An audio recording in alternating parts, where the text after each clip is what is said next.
श्रीमद् रामायणम्।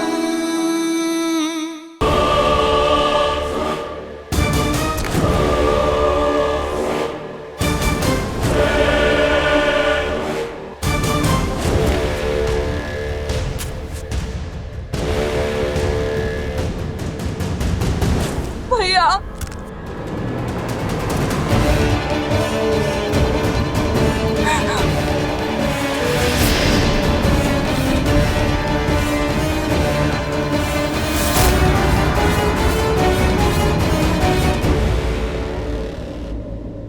आंसू नहीं, उत्तर चाहिए मुझे, उत्तर चाहिए मुझे।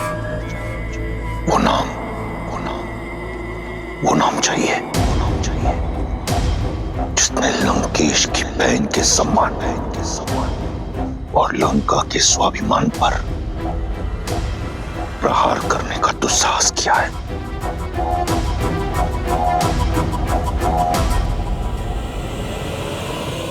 और मुझे प्रतिकार, उस उद्दंडी का संहार, उस राम का सर्वनाश चाहिए मुझे भैया।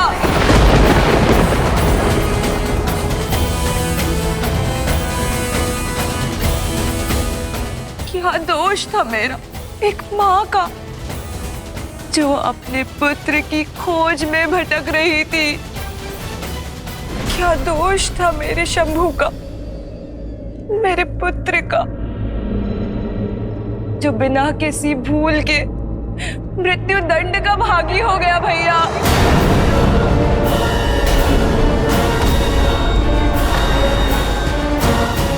शंभू। हाँ भैया, मार डाला उन वनवासियों ने आपके लंकेश के भांजे को।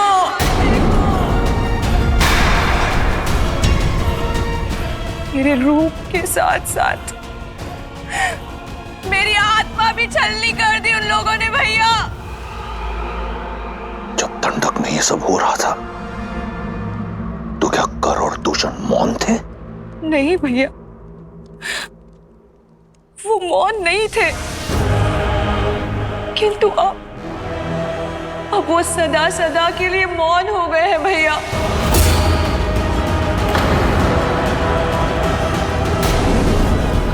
जब खर और दूषण भैया इस पाप का कारण जानने उनके पास गए तो उन दुष्ट वनवासियों ने उनके साथ साथ हमारे 14,000 असुर संबंधियों का भी संहार कर दिया भैया।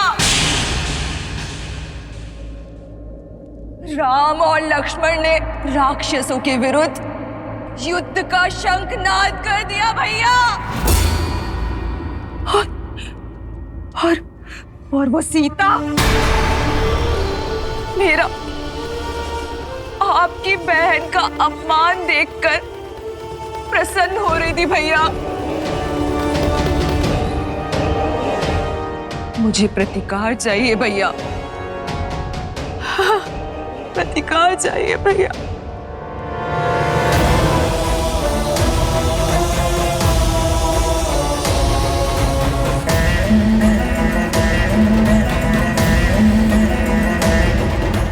तुम्हें प्रतिकार से पहले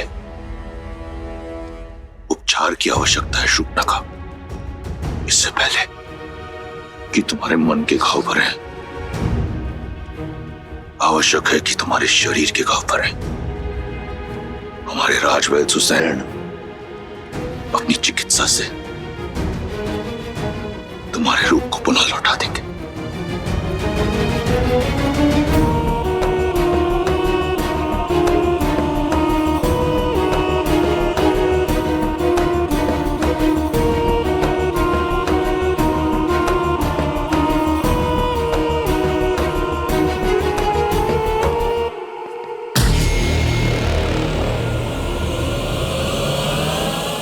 स्मरण रहे,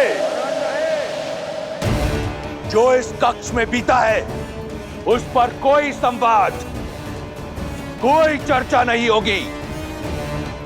मेरे बहन के इस अपमान की चर्चा अगर इस कक्ष के बाहर निकली तो उस वनवासी से पहले मैं तुम सबके प्राण हर लूंगा।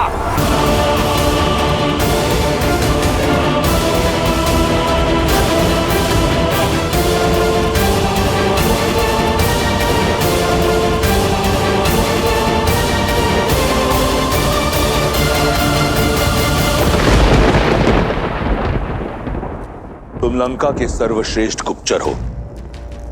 मैं चाहता हूं कि तुम शीघ्र अतिशीघ्र दंडक जाओ और 3 वनवासियों के बारे में पता करो, राम, लक्ष्मण और सीता। वो उस वन में क्या कर रहे हैं, उनका उद्देश्य क्या है, मुझे सूक्ष्म विवरण चाहिए। मैं सब कुछ जानना चाहता हूं। जैसी आज्ञा लंकेश।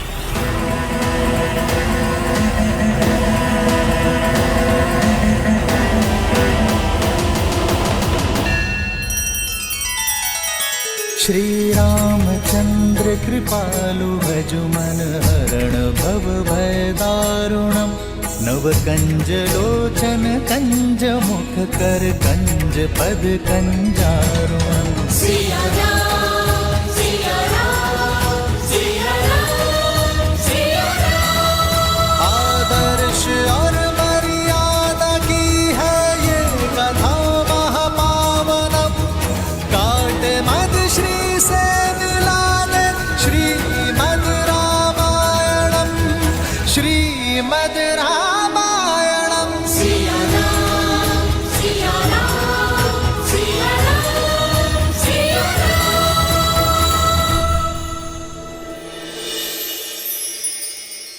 आओ सीते।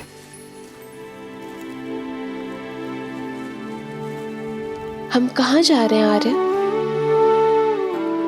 कल जो हुआ उसके बाद तुम्हारे मन में उपजे भय से मैं परिचित हूं सीते।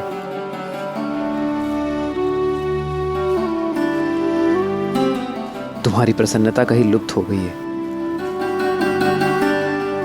बस उसे ही ढूंढने जा रहे हैं।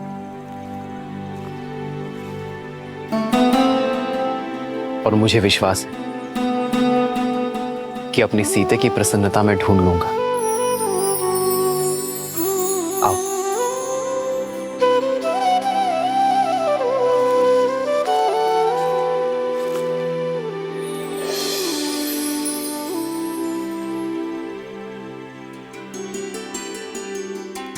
प्रेम समर्पण करुणा ज्ञान से है भरा दो प्यारा नाम। जय सिया राम, जय जय सिया राम।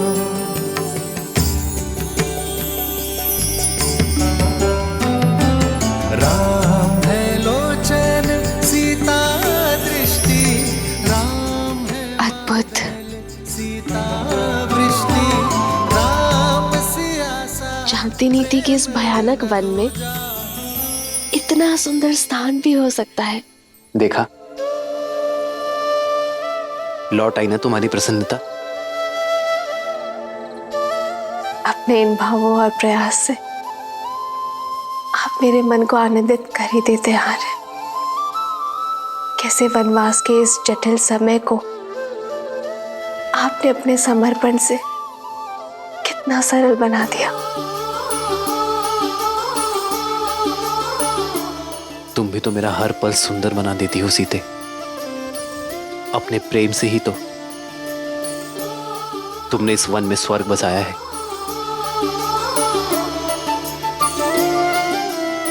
मेरा ये कर्तव्य है कि कभी कभी इस ऋण को चुकाने का प्रयास करो।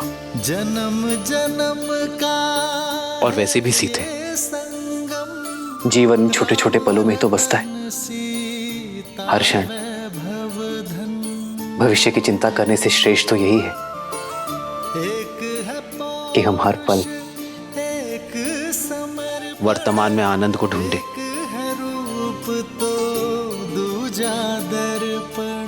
ठीक कहा आपने आर्य। मैं इस आज को, दृष्टि इस क्षण को इस प्रेम को सजो लेना चाहती हूँ जीवन भर के लिए। सिया राम सिया राम सिया राम राम सिया राम सिया राम।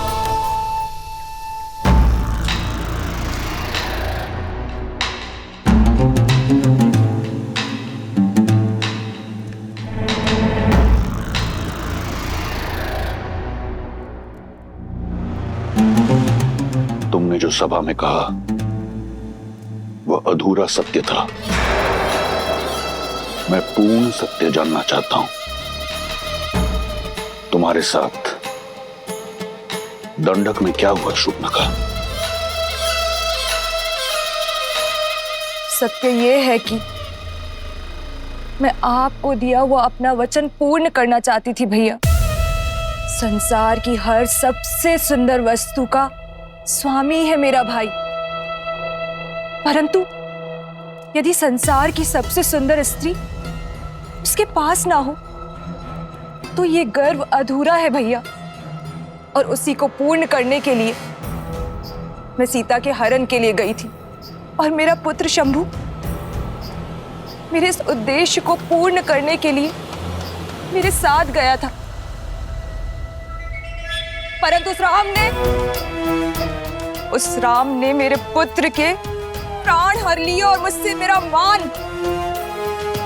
अपने भाई के लिए संसार की सबसे सुंदर स्त्री को लेने गई थी, परंतु अपना सौंदर्य खोकर लौट आई। किंतु मैं हार नहीं मानूंगी भैया। रूप गया तो क्या, परंतु मैं वचन नहीं जाने दूंगी। फिर से स्वस्थ होकर मैं फिर जाऊंगी, या तो उस राम का अंत करके सीता को अपने भाई लंकेश को सौंपूंगी, या तो फिर उसके हाथों मारी जाऊंगी। अपने भाई के आनंद के लिए कुछ भी करने को सज्ज हूं मैं। तुम्हें कुछ करने की आवश्यकता नहीं। उस वनवासी के साथ क्या करना है वो मार्ग मैं निकालूंगा। लंका और लंकेश के सम्मान को पुनः लौटाने का केवल एक ही मार्ग है भैया, राम का वध और सीता का वरण।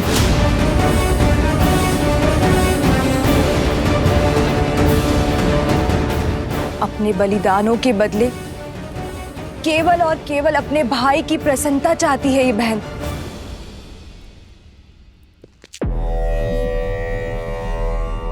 तुम्हें न्याय मिलेगा और लंका को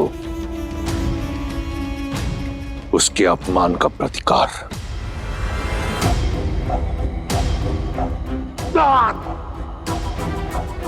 जो तुम्हारा नहीं है उसे पाने की लालसा छोड़कर जो है उसी में संतुष्ट रहना सीखो।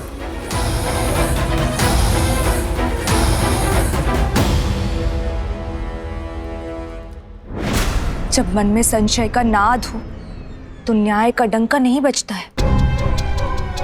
मैं जानती हूं भैया कि महादेव को दिए हुए वचन के कारण आप चिंतित हैं, परंतु अब तो वो भी आड़े नहीं आएगा भैया, क्योंकि अब आप सीता पर दृष्टि नहीं डाल रहे हैं, आप प्रतिशोध ले रहे हैं अपनी बहन और अपने वंश पे किए गए अपमान का।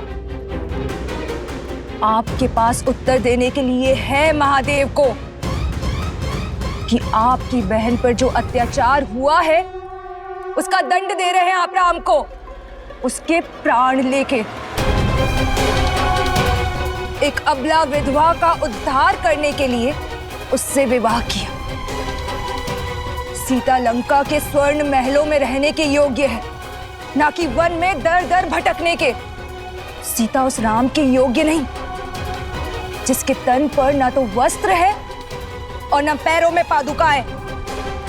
भैया, आप एक स्त्री को उसका अधिकार दे रहे हैं। एक स्त्री होने के नाते मुझे पूर्ण विश्वास है कि इस उपकार के बदले सीता सदा आपकी ऋणी रहेगी। हमें शीघ्र उत्तर देना चाहिए पिताश्री।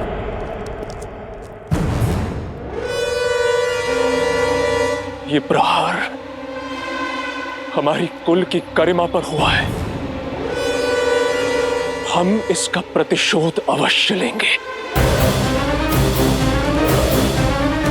अब आज्ञा दीजिए पिताश्री, मैं अभी इसी क्षण अपनी सेना को लेकर प्रस्थान करता हूं और राम को उसके किए का दंड देकर आता हूं।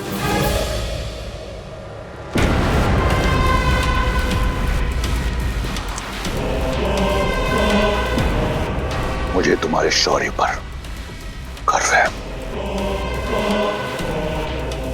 भैया, इस विषय पर हमें शांति से विचार करना चाहिए। राम साधारण मनुष्य नहीं लगते। ताड़का, महाकपाल, राज जैसे असुरों का अंत किया है उन्होंने। उन्हें हराना सरल नहीं होगा भैया। भैया, नीति तो यही कहती कि हमें राम से संवाद करना चाहिए, उनका पक्ष भी सुनना चाहिए। नारी का सम्मान करने वाले, अहिल्या को मुक्त कराने वाले धर्मात्मा ने किसी कारणवश शूर्पणखा पर प्रहार किया होगा।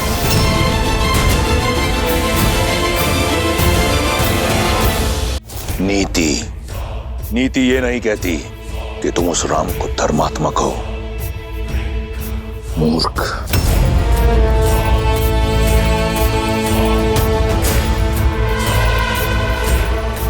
स्वामी, शूर्पणखा के साथ जो हुआ उससे मैं भी दुखी और उत्तेजित हूं, किंतु मुझे लगता है कि सत्य उससे अधिक बड़ा है जितना शूर्पणखा ने बताया।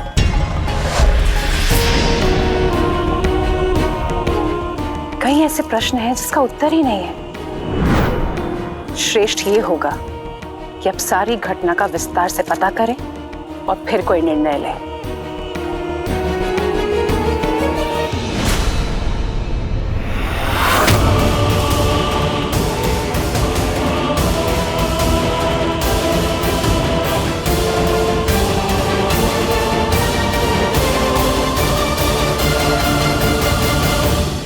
दो 210, 211, 212।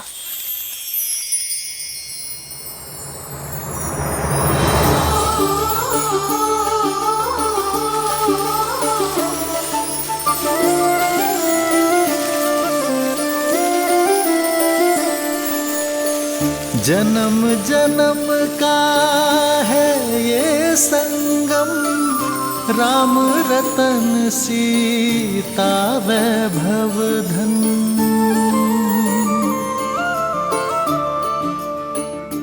213, 214, 215, 216, 217।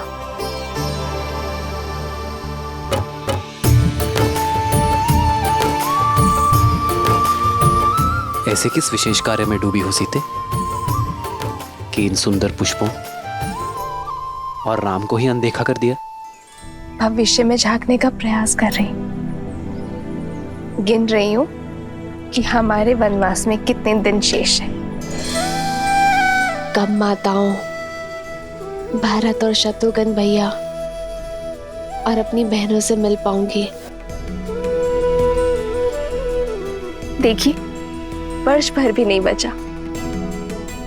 बस कुछ माह और फिर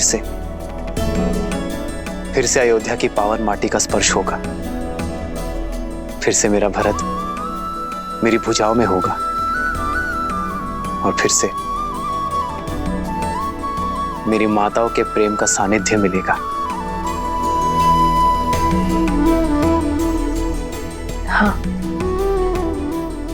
आपके नेत्रों में तो सुख दिख रहा है, पर मेरे सुख में चिंता दिख रही है। क्या बात है सीते?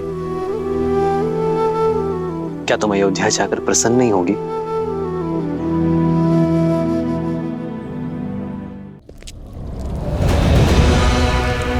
इस विशेष कार्य पर जा रहे हैं लंकेश। अचानक कहाँ प्रस्थान कर रहे हैं? वार शूर्पणखा की नाक पर नहीं, लंका के सम्मान पर हुआ है। लंका और लंकेश के सम्मान को पुनः लौटाने जा रहा हूं। बिना सेना के उसके विरुद्ध लड़ने जा रहे हैं जिसने हमारे 14,000 राक्षस संबंधियों का संहार कर डाला। स्मरण रहे, तुम लंकेश दशानन रावण से बात कर रही हो।